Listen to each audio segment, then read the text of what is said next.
Hello my dear student, तो कैसे हैं आप लोग।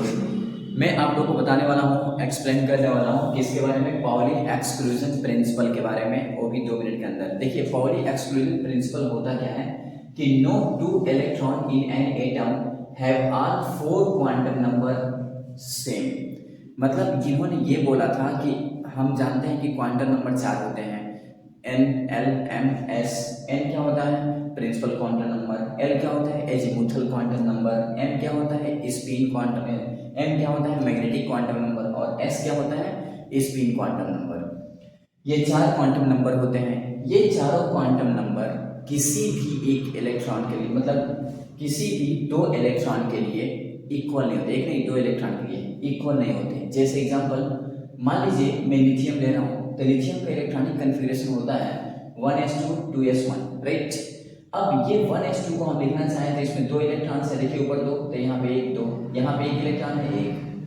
अब इसके लिए n का मान कितना होगा? नंबर ऑफ सेल देखिए 1 है ना, तो इसके लिए भी 1, इसके लिए भी 1, ये दोनों इलेक्ट्रॉन के लिए 1 1, और इसके लिए 2, क्योंकि यहाँ देखिए नंबर ऑफ सेल कितने हैं? 2।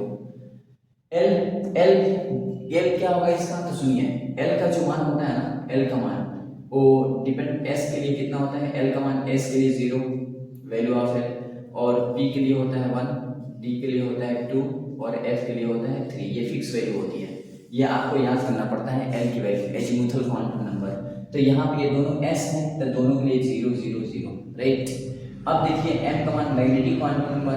अब मैग्नेटिक क्वांटम नंबर पे क्या होता है कि अगर मान लीजिए एक ऑर्बिट है, एक ऑर्बिटल है, ठीक, एक ऑर्बिटल ऑर्बिटल, तो उसके लिए 0 होता है। लेकिन जब 2 आ गया, 2 नहीं 3 आएगा, 3 आ गया तो एक का 0, एक का -1, तो एक का +1 होता है। तो ये आ गया आपका मैग्नेटिक क्वांटम नंबर। 3 होगा, या तो 1 होगा, या तो 3 होगा, या तो ऐसे 5 होगा, या तो 7 होगा, ऐसा होता है, ठीक है। तो यहाँ पे 3 है ना ऑर्बिटल, तो 0 +1 -1, तो यहाँ पे एक ही है, तो इसलिए 0 0 0। Spin, S spin quantum number है। अब स्पिन में ये पहला अगर हम प्लस में लेते हैं तो सेकंड माइनस में, +12 -12, तो देखिए +12 -12। अच्छा ये बताइए, इन दोनों इलेक्ट्रॉन के लिए, इन दोनों इलेक्ट्रॉन के लिए एन का मान 1 1 सेम है, एल का मान 0 0 सेम है, एम का मान 0 0 सेम है, लेकिन एस का मान देखिए डिफरेंट हो गया। यानी इन चारों क्वांटम नंबर में कोई ना कोई ऐसा क्वांटम नंबर ऐसा होगा जो डिफरेंट होगा 2 इलेक्ट्रॉन के लिए। यही बोलता है पाउली एक्सक्लूजन प्रिंसिपल। ये बोलता है कि 2 इलेक्ट्रॉन के लिए चारों क्वांटम नंबर सेम नहीं हो सकते। देखिए 3 तो सेम आ गया, लेकिन ये वाला सेम नहीं आया, ठीक है। तो यही था पाउली। इसमें क्या लिखा? No 2 electron in an atom have all 4 quantum number are same, ठीक, ओके। तो ये था पाउली एक्सक्लूजन प्रिंसिपल, ओके।